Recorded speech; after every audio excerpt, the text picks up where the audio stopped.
il y a quelqu'un qu'on souhaitait vraiment avoir ce soir, qu'on rêvait d'avoir, pour tout dire. Un homme d'exception, un homme qui a connu une épreuve, une vraie épreuve sur son parcours. Le genre d'épreuve qui modifie très brutalement votre rapport au monde. Il s'est relevé, a rebondi, mieux, il s'est révélé. J'ai du mal à trouver les mots, alors je vous propose de le découvrir ou de le redécouvrir, car beaucoup le connaissent maintenant.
Mesdames et messieurs, je vous demande d'accueillir Théo Curin.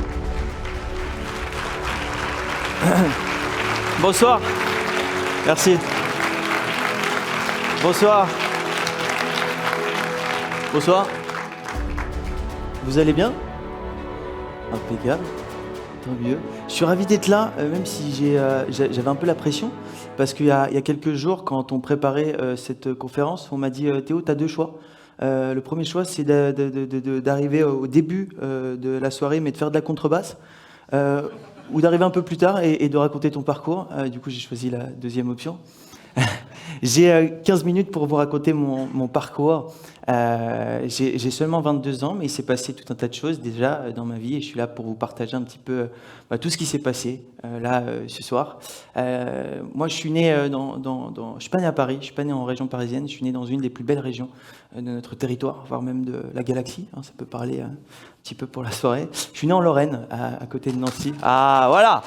Merci. Je suis né à côté de Nancy, à Lunéville précisément. Je suis né normalement, avec mes deux mains, mes deux pieds. J'étais connu pour être le casse-cou un petit peu de la famille. J'ai grandi avec mes deux parents, Stéphanie et Dominique, et ma grande sœur, Océane. On était une famille qui manquait de rien, mais qui roulait pas sur l'or. Mais on était des gamins très heureux et c'était juste génial.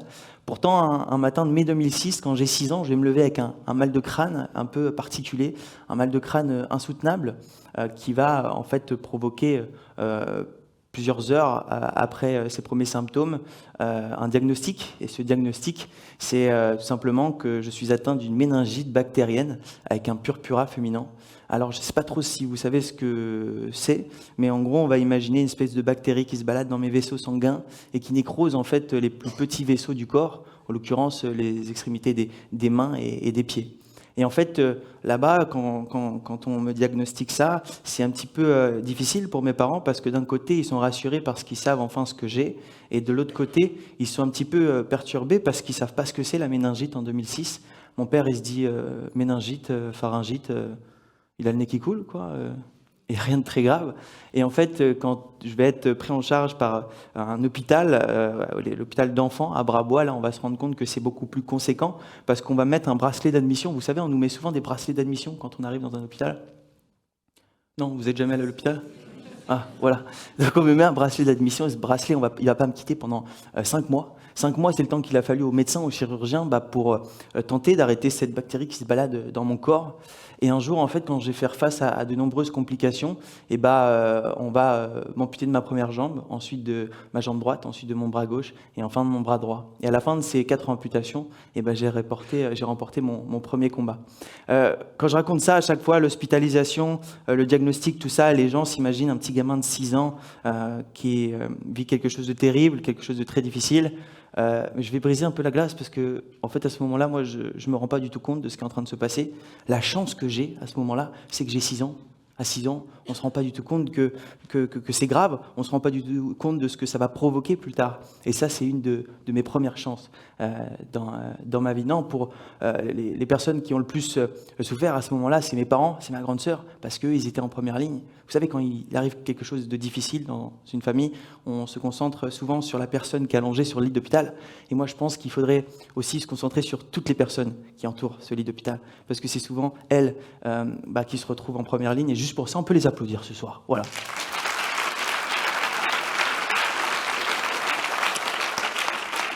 Non, moi, ce qui a été difficile pour moi, on va pas se le cacher, ça a été après l'hospitalisation, quand j'arrive en rééducation. Parce qu'en rééducation, en fait, on se rend compte qu'on est nul, qu'on est pourri, qu'on n'arrive plus à rien faire tout seul. Je peux plus me manger tout seul, je peux plus me doucher tout seul, je peux plus aller aux toilettes tout seul. Et c'est très difficile. Alors, à ce moment-là, on se challenge, on se lance des objectifs. Moi, d'ailleurs, je dis que ma carrière de sportif de haut niveau, elle a commencé dès la rééducation. Parce qu'en rééducation, en fait, on a un programme d'athlètes de haut niveau, comme les astronautes. Ils se lèvent très tôt, nous on se lève très tôt, on va au centre de rééducation, on est suivi par une équipe médicale incroyable, avec des médecins, avec des chirurgiens, des kinés, des ergots, un petit peu comme dans une équipe de France de football, de natation, de ce que vous voulez. Et c'est ça que j'ai trouvé extraordinaire. Et quand on est entouré par une équipe extraordinaire, on fait des choses extraordinaires.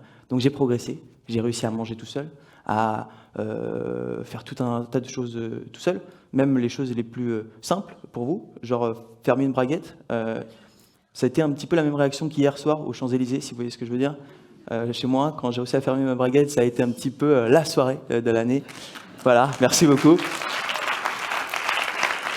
Et je vous ai vu regarder si ma braguette était fermée. Quand même. Non.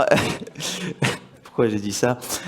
Non, vraiment, ça a été des moments incroyables, la rééducation, parce qu'il y a eu beaucoup de progrès. Et là, on va voir une image, normalement, qui va arriver. C'est une des journées les plus importantes de ma vie, c'est ce jour-là, le jour où je lève mes fesses de ce fauteuil qui m'emmerdait. Hein. Je suis désolé de dire ce mot-là, parce qu'en fait, quand je suis sorti de l'hôpital, on m'avait promis qu'ils allaient pouvoir remarcher un jour avec des prothèses. Donc, quand un jour, on me dit que je vais avoir l'opportunité de remarcher, je pensais plus qu'à ça.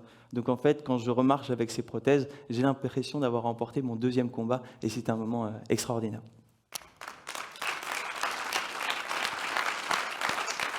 Merci. Donc à ce moment-là, je fais beaucoup de progrès, je suis de plus en plus autonome dans la vie de tous les jours, mais il y a une chose qui reste très difficile pour moi, c'est le regard des autres. C'est vrai, en fait, quand on a 7-8 ans, on ne comprend pas pourquoi les gens nous regardent comme si on était un extraterrestre du jour au lendemain. C'est vrai, c'est très très difficile d'accepter ça et de comprendre ça quand on est gamin.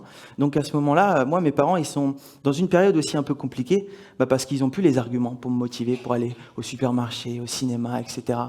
Non, donc un jour, ma maman, elle me parle d'un mec, on va voir une photo d'ailleurs, elle me parle d'un mec, elle me dit, j'ai lu un livre d'un monsieur qui a exactement le même handicap que moi, il est amputé des 4 membres, la photo arrive, elle est là, elle me parle d'un mec, elle dit, j'ai lu le livre de Philippe Croizon. Vous connaissez Philippe Croizon? Voilà. Il est amputé des 4 membres comme moi, on a exactement le même handicap, il est juste un petit peu moins beau, hein, on va pas se le cacher. Mais bon, voilà, ça reste entre nous. Mais voilà, elle me parle de ce mec, elle me dit, regarde, ce monsieur, il fait des choses extraordinaires, alors qu'il a exactement le même handicap que toi.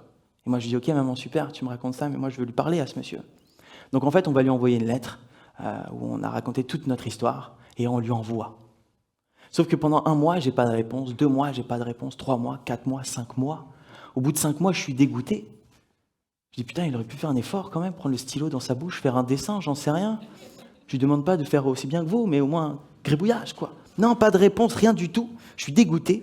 Pourtant, un jour, ma mère arrive dans ma chambre en catastrophe, elle me tend un portable, et là, je prends le portable, et là, j'entends « Oui, allô, c'est Philippe Croizon ». Donc là, à ce moment-là, je suis content, mais ça fait quand même 5 mois que j'attends l'appel, donc je fais pas la fête. Hein. Je lui dis juste « Philippe, ok, super, quand est-ce que tu viens me voir ?» Il me dit « Écoute, je viens la semaine prochaine, le week-end prochain, je viens en Lorraine. » Donc ok, j'attends ce moment-là avec beaucoup d'impatience. Et en fait, je suis devant la fenêtre de ma chambre qui donne sur la route, c'est un samedi matin. Et là, ça va être fou ce qui va se passer parce que, sans même lui parler, en fait, il va me rassurer. Pourquoi ? Parce que déjà, je le vois arriver en voiture. Ah ouais, je me dis, putain, c'est vrai, je vais pouvoir conduire une voiture quand je serai grand. Il se gare, il sort avec ses 2 belles prothèses en carbone, et je me dis, putain, je vais pouvoir marcher super bien avec 2 belles prothèses en carbone quand je serai grand. Et là, c'est pas fini, les amis, parce que du côté passager de la voiture, il y a une nana qui sort. Je me dis, putain, je vais pouvoir avoir une nana quand je serai grand. Non, mais c'est vrai, c'est des choses toutes bêtes pour vous, mais en fait, pour moi, j'avais pas encore eu l'exemple concret face à moi, vu de mes propres yeux. Donc là, quand j'ai ça, en fait, ça me rassure. Je suis hyper content et je suis de nouveau motivé. Et à la fin de la journée, je lui pose cette question, justement, où je lui fais, mais Philippe, toi, comment tu as fait pour accepter le regard des autres ? Est-ce que tu as un cocktail, quelque chose à boire pour que ça passe ? Et là, il me dit non. Il m'a répondu une phrase qui m'a fait beaucoup réfléchir. Il m'a dit, mais toi, qu'est-ce que tu sais avant de tomber malade quand tu vois une personne différente dans la rue ? Et là, j'ai eu tout un tas de flashs qui me sont venus dans la tête. Et je me suis dit, ok, c'est vrai, il a raison. Même encore aujourd'hui, quand je marche dans Paris et que je vois un gars ou une nana avec des cheveux bleus, je vais la regarder, non pas par jugement, mais c'est parce que je n'ai pas l'habitude de voir ça tous les jours. Et en fait, quand j'ai compris ça, j'ai réussi à faire abstraction du jour au lendemain du regard des autres. Et ça a changé ma vie à tout jamais. Cette rencontre avec Philippe, elle va aussi me motiver, parce qu'à ce moment-là, lui, il entreprend de traverser la Manche à la nage. Moi, je me dis, putain, s'il arrive à nager, moi aussi, je dois le faire, normalement. Je peux le faire, en tout cas. Et ça va me motiver parce qu'à l'époque, il faut savoir que ma plus grande phobie, c'est l'eau. C'est la natation, c'est la piscine, c'est l'océan, c'est la rivière. Bref, l'eau, quoi, vous avez compris. Et en fait, justement, ça va créer une espèce de problème au fond de moi. Je me rends compte, en fait, que je ne suis pas capable de montrer à mes parents que je suis capable de faire comme Philippe. Donc, je vais tout faire pour montrer à mes parents que je suis capable de faire comme ce monsieur. Donc, je vais m'entraîner, je vais me forcer à aller à la piscine, petit à petit, jusqu'au jour où je vais me rendre compte que la natation, c'est le seul élément, le seul endroit, le seul sport qui va me permettre de faire comme tout le monde. C'est vrai parce qu'en fait, quand j'arrive à la piscine, j'enlève mes prothèses, je descends de mon fauteuil et je nage comme vous tous. Peut-être même mieux que certains, j'espère. Mais vous voyez ce que je veux dire ? En fait, dans l'eau, j'ai une sensation de liberté et de légèreté que je n'ai pas au quotidien. Et en fait, je vais commencer les entraînements. Je vais même commencer la compétition un jour. Et quand je commence la compétition, je suis assez surpris parce qu'à mon premier championnat de France, je décroche une médaille d'or sur le 50 mètres d'eau. Donc je me dis, ok, il y a peut-être quelque chose à faire en fait dans ce domaine, dans ce sport. Donc je vais m'entraîner encore plus jusqu'au jour où je me fais repérer par un entraîneur, Fabien Maltrait, qui va me proposer d'aller m'entraîner avec lui en Auvergne, à Vichy exactement. Et en fait, de commencer tout simplement une carrière de sportif de haut niveau et m'entraîner 2 fois par jour tout en suivant une scolarité à côté. Et là, en fait, c'est un grand chamboulement dans ma vie parce que je progresse à la fois en tant que jeune homme, parce que voilà, je pars à 13 ans de chez mes parents, à 500 km de chez eux, et puis je nage 2 fois par jour. Je passe de 2 entraînements par semaine à 2 entraînements par jour, donc forcément, je progresse beaucoup, parce qu'en 2015, je pars à mes premiers championnats du monde à l'âge de 15 ans, et là-bas, je fais 4e. Voilà, j'ai eu un peu la même réaction que vous. Voilà, je me suis dit, c'est la place du con, quoi, du coup. Merci. Non, et l'année d'après, ça devient vraiment sérieux parce que je suis sélectionné pour être le plus jeune athlète de la délégation française à partir aux Jeux paralympiques de Rio. Donc je pars là-bas à 16 ans. Vous imaginez, à 16 ans, quand on arrive aux Jeux paralympiques, c'est un peu Disneyland Paris, quoi. C'est complètement fou. Et là-bas, je fais quelle place à votre avis ? 4e, toujours. Non, voilà, 4e toujours. Et c'est seulement l'année d'après où je décroche ma première médaille d'argent au championnat d'Europe. Sur le 200 mètres nage libre. Donc là, je commence à vraiment être très content. Les médailles s'enchaînent jusqu'au jour où je dois prendre une décision pendant le confinement. Une décision très compliquée pour moi parce que je décide d'arrêter la compétition. Après 2 médailles de vice-champion du monde, après plusieurs médailles en compétition internationale. Pourquoi je prends cette décision ? Tout simplement parce que en 2019, je suis arrivé au championnat d'Europe avec un rêve de devenir champion d'Europe. Et ce rêve, il est parti très loin. Parce qu'en fait, je me suis retrouvé dans la même catégorie de handicap que des mecs qui avaient leurs 2 mains. Donc là, il n'y a pas besoin d'avoir fait médecine pour comprendre qu'ils sont un petit peu avantagés par rapport à moi. On est d'accord ? Non, et voilà. Et en fait, je me suis pris 20 secondes sur un 200 mètres face à ces mecs-là. Donc 20 secondes en natation, c'est impossible de rattraper ça. Malgré tous les plus gros entraînements du monde, on ne pourra pas rattraper 20 secondes sur ces mecs-là. Et du coup, en 2019, je prends ce risque, je prends cette responsabilité d'arrêter. Et à ce moment-là, en plus, on est en pleine crise, quelque part, parce qu'on fait face à la Covid. Et c'est très compliqué pour moi, à 19 ans, de faire des choix aussi difficiles. Parce qu'en fait, si je me dis, OK, j'arrête la compétition, mais je fais quoi maintenant? Et en fait, en discutant avec Anne, mon agent, eh ben, on va se chauffer un petit peu et on va se dire, OK, on va créer nos propres challenges où c'est toi qui définis tes propres règles. Comme ça, tu dépends pas de fédération, de problèmes de classification et tu vas vivre des choses extraordinaires comme ce que fait le sport à chaque fois. Et pendant ce confinement, donc dans une période difficile, eh ben, on a utilisé ce temps, parce qu'on a eu beaucoup de temps, pour écrire une histoire. Et cette histoire, ça s'appelle le défi Titicaca. J'ai eu cette idée avec Anne, mon agent, dans un premier temps, et 2 personnes m'ont rejoint dans cette aventure. On va voir une photo dans quelques instants. On m'a rejoint avec 2 personnes incroyables. Malia Metella, à ma droite, et Mathieu Vidvoet à ma gauche. Malia Metella, une ancienne nageuse olympique, et Mathieu Vidvoet, un éco-aventurier qui fait des aventures dans le monde assez extraordinaires. Et j'ai décidé avec eux de tenter de traverser le lac Titicaca, donc le lac navigable le plus haut du monde. Il se situe à 4000 mètres d'altitude, donc on a 30 à 40% d'oxygène en moins. L'eau était à 12 degrés, et puis on avait 110 km à nager, en tractant un radeau de 500 kg. Voilà, c'est tout.